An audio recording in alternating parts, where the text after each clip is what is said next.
Olá a todos!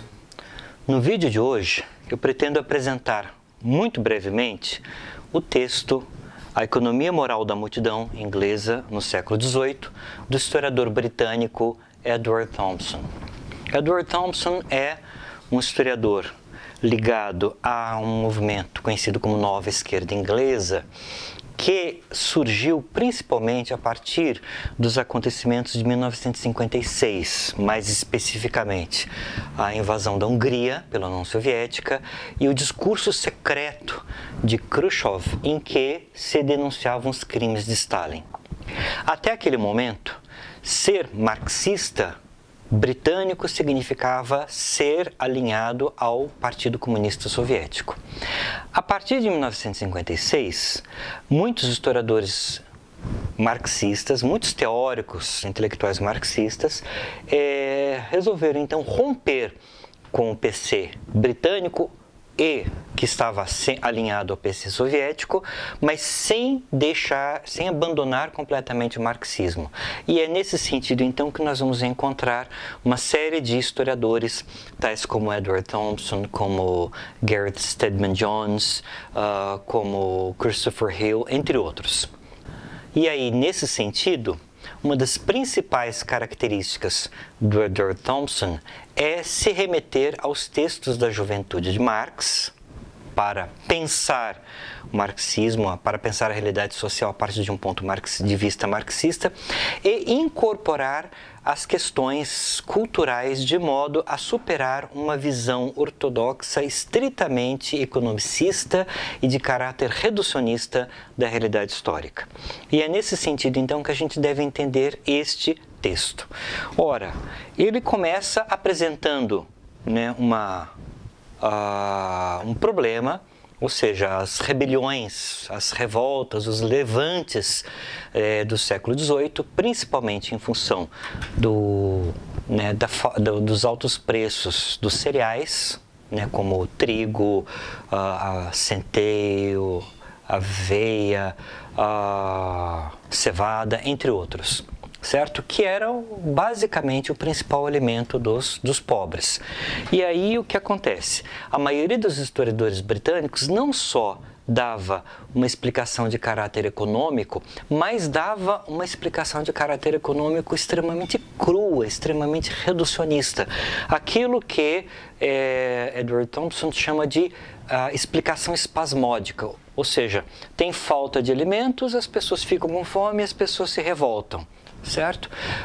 Como se fosse simplesmente isso. E aí o Thompson diz, os antropólogos, eles vão lá para sociedades distantes, descobrem implicações culturais nas relações de troca que ultrapassam em muito a lei da oferta e da procura, as explicações econômicas tradicionais, mas quando a gente vai estudar o passado da Inglaterra, parece que são pessoas brutas que, tenho fome, eu vou fazer uma revolta, como se não houvesse mediações culturais no passado inglês.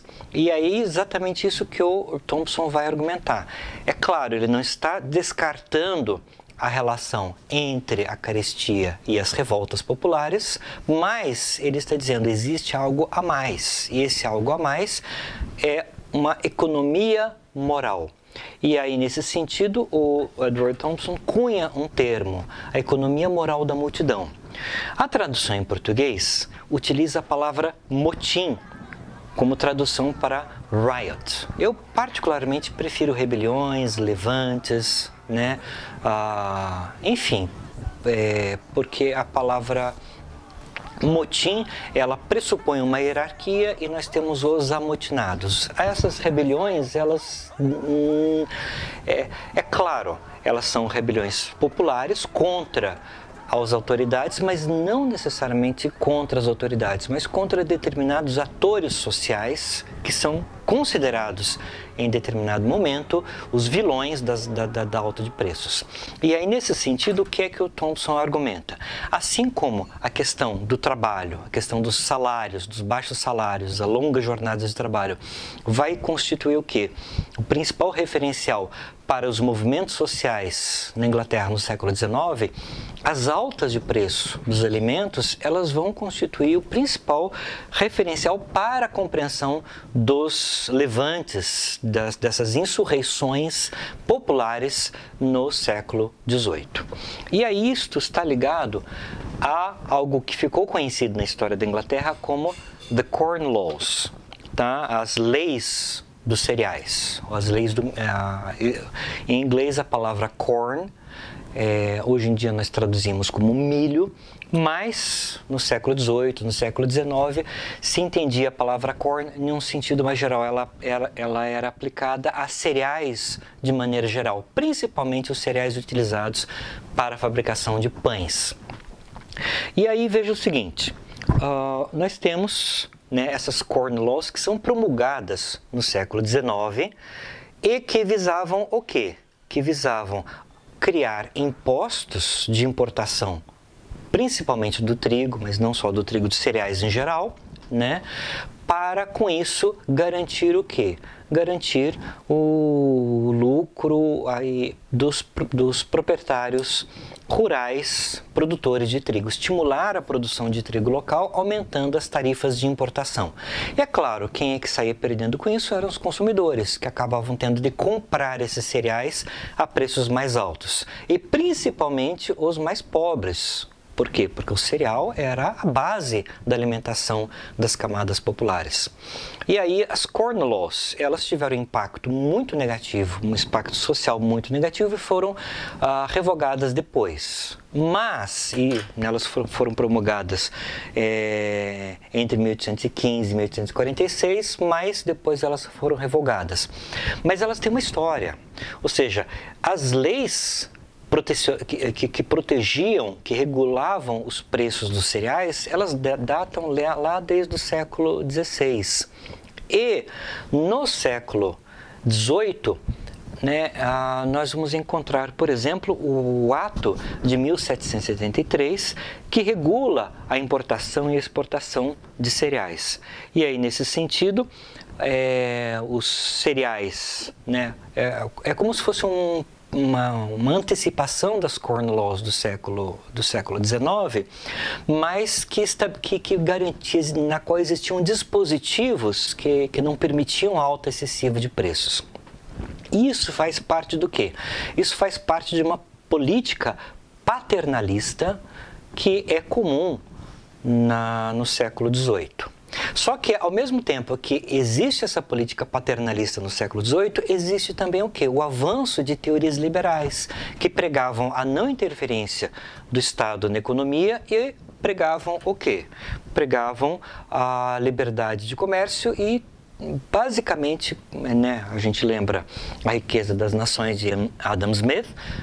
Se nós deixarmos se o Estado não interferir no mercado, as coisas vão se autorregular e vai ficar bom para todos, ou seja, os proprietários, os moleiros, os fazendeiros, os produtores de cereais vão ter uma margem de lucro razoável, mas ao mesmo tempo os pobres também vão ter pão. E basicamente o argumento é o seguinte, tá? Nós temos a colheita do trigo na primavera, do trigo e da maioria dos cereais na primavera. E qual é a lógica liberal para explicar esse mercado autorregulador? Nós temos os meses de setembro e outubro. Quem vende são os pequenos proprietários, que são capazes, então, né, que não têm capacidade tão grande de armazenamento e precisam vender a sua colheita. Mas os fazendeiros médios, o que eles fazem? Eles não querem vender imediatamente nesses meses após a colheita porque os preços estão muito baixos. Então, eles seguram os seus estoques aguardando uma alta de preços. Aí, quando chega lá dezembro, janeiro, fevereiro, quando os preços estão mais altos, esses médios proprietários, eles liberam seus estoques. Liberando seus estoques, né, o comércio continua acontecendo. E, finalmente, lá por maio, né, abril, maio, os grandes fazendeiros, os grandes produtores de cereais, o que é que eles fazem? Aí sim, o preço já está mais alto e aí eles liberam o estoque. Ora, quando chega nessa época, os preços estão mais altos? Sim, estão mais altos, mas existe produto disponível. De acordo com a explicação liberal, se o mercado não se autorregulasse, quando chegássemos então a abril, maio, todo o estoque de cereais já teria desaparecido e ao invés de preços altos, o que é que nós teríamos? Nós teríamos a fome bruta, avassaladora. Então, e a absoluta falta de alimento. Então, nesse sentido, essa é a explicação liberal. E o que é que o Thompson critica? Em primeiro lugar, essa explicação liberal, ela não tem base empírica. Ela é logicamente muito bem estruturada, mas ela tem muito pouca base empírica. Segundo lugar, se nós entrarmos nas situações concretas, nós vamos ver problemas nessa explicação. Por quê? Porque, de acordo com essa explicação de caráter liberal, da economia liberal, se você não tem ou se um produto os preços estão muito altos, o que é que você faz? Você compra uma coisa alternativa. Mas vejam, o Thompson argumenta que os cereais são um produto altamente inelástico. Então, nesse sentido, se o cereal está muito caro, né, por exemplo, se o trigo está muito caro, se o pão está muito caro, o pobre não troca o pão por bolo. Certo? E aí o que o Thompson argumenta? Em tempos normais, o que acontece? As pessoas podem, inclusive, comprar até mais cereais. Né? Quando o preço do cereal está baixo, as pessoas costumam gastar metade dos seus rendimentos com cereais e a outra metade gastam com carne e hortaliças. Mas quando o preço do cereal está muito alto, o que eles fazem? Eles cortam o cereal e ficam só comendo carne e hortaliça? Não, pelo contrário. Eles cortam a carne e as hortaliças e acabam até comendo mais cereal. Então vejam, em primeiro lugar, nós temos esse fator que leva a uma dinâmica diferente da lei da oferta e da procura. Segundo lugar, nós temos de pensar que no século XVIII havia linhas de crédito a pequenos agricultores que permitiam que esses pequenos agricultores adquirissem crédito e estocassem o seu alimento. Então vejam, aquela explicação grandiosa, muito bem estruturada dos economistas liberais do século XVIII, ela não se aplicava 100% na prática. E o que acontece? Acontecem então essas rebeliões. E essas rebeliões, elas têm por base, sim, uma economia paternalista, certo? Tem sim uma política paternalista, mas sem raiz em valores próprios dessas populações, né, dessas camadas populares, que estão em sintonia com a política paternalista, ou seja, era exatamente isso que essas camadas populares esperam, medidas de caráter paternalista. Por quê? Porque estão dentro de uma noção de preço justo, ou seja, né, o que regula o preço dos alimentos não é o mercado, não é essa entidade abstrata que nós conhecemos como mercado, mas é uma outra entidade igualmente abstrata chamada de preço justo. E aí, tanto assim que o Thompson argumenta que quando acontecem esses levantes populares, muitas vezes, né, o objetivo não é chegar e saquear os estoques. Acontece que de repente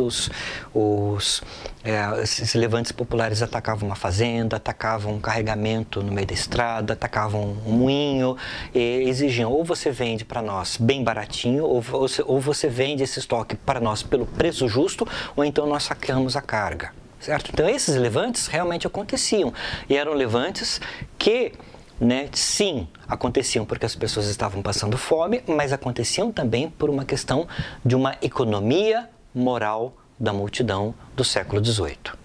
E mais do que isso, havia episódios, por exemplo, em que o objetivo não era saquear alimento, O objetivo era castigar. Às vezes um moleiro usava alguma prática de estoque de alimentos ou de venda a preços abusivos dos cereais, e aí o que se fazia? Os revoltosos iam lá, destruíam os equipamentos, destruíam, quebravam o moinho, davam uma surra no moleiro, e não pegavam o estoque. Ou às vezes até se apropriavam do estoque e estragavam, queimavam, iam jogando no meio dos caminhos. Ou seja, o objetivo não era se apropriar dos estoques, em algumas situações. Em algumas situações o objetivo era castigar aquele indivíduo, o middleman, o negociante, ou um moleiro, ou um padeiro, ou um fazendeiro que estivessem exercendo práticas abusivas. E uma outra questão que ele coloca também no texto é a participação das mulheres nesses levantes populares.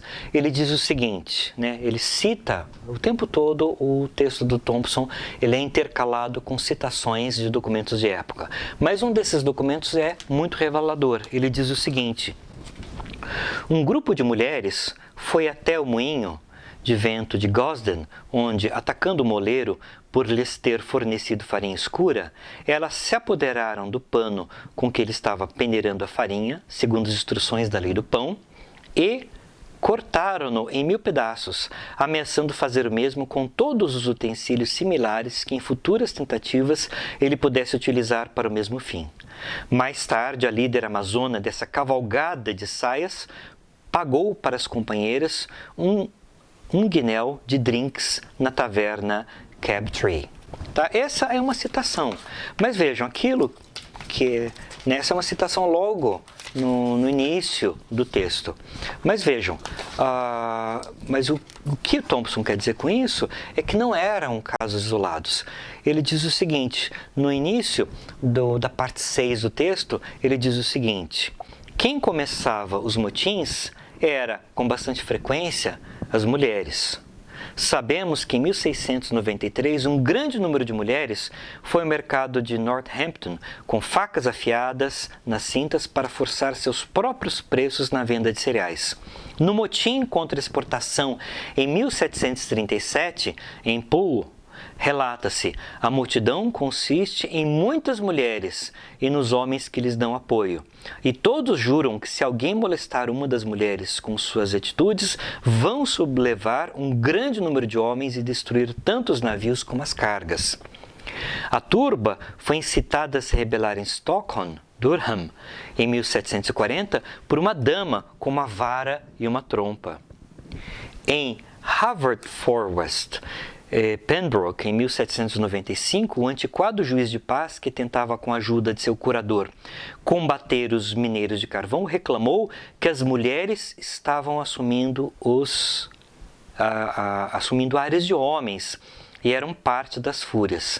Recebi golpes de algumas delas nas costas. E assim por diante. Então vejam, e ele vai levantando situações da documentação para evidenciar essa participação significativa das mulheres nas revoltas. Por que as mulheres? Porque na época a maior parte das mulheres se ocupava com atividades domésticas, entre elas a alimentação da família, elas que produziam pão ou elas que eventualmente compravam o pão na padaria, enfim. Em segundo lugar, por quê? Porque as mulheres eram menos sujeitas a retaliações das autoridades do que os homens. Então, nós temos uma participação significativa das mulheres nesses levantes. Os levantes, eles têm uma outra característica. Não é simplesmente os levantes que vão, falta alimento, as pessoas vão, fazem uma revolta, fazem um motim, para usar um termo da tradução, fazem um motim e vão lá e se apropriam de um estoque de cereais, certo? Como se fosse uma coisa automática, como se fosse uma relação espasmódica. Mas o que ele diz é o seguinte: existe também um efeito moral. Uma outra questão que o Thompson coloca no texto, a gente pode fazer uma analogia com a guerra, certo? Se dois países entram em guerra, o que acontece? As perdas são muito grandes e, na prática, nenhum dos dois países tem vantagem nenhuma com a guerra. Mas a ameaça da guerra, ela é vantajosa. Por quê? Porque enquanto existe a ameaça da guerra, existe um certo constrangimento, e esse constrangimento permite determinadas formas de controle. A mesma coisa são as revoltas populares. Essas revoltas populares, quando acontecem, às vezes elas eram toleradas pelas autoridades que partilhavam de valores paternalistas, às vezes elas eram reprimidas pelas autoridades. Mas, mais importante do que os efeitos práticos dessas revoltas, do que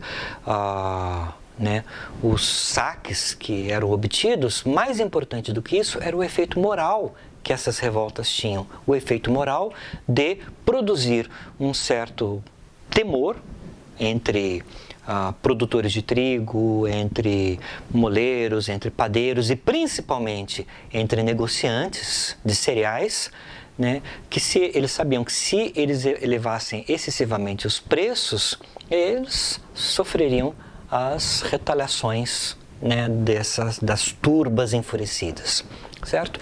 Então, de maneira muito geral, é isso. Eu agradeço a vocês a atenção dispensada e até o próximo vídeo. Obrigado.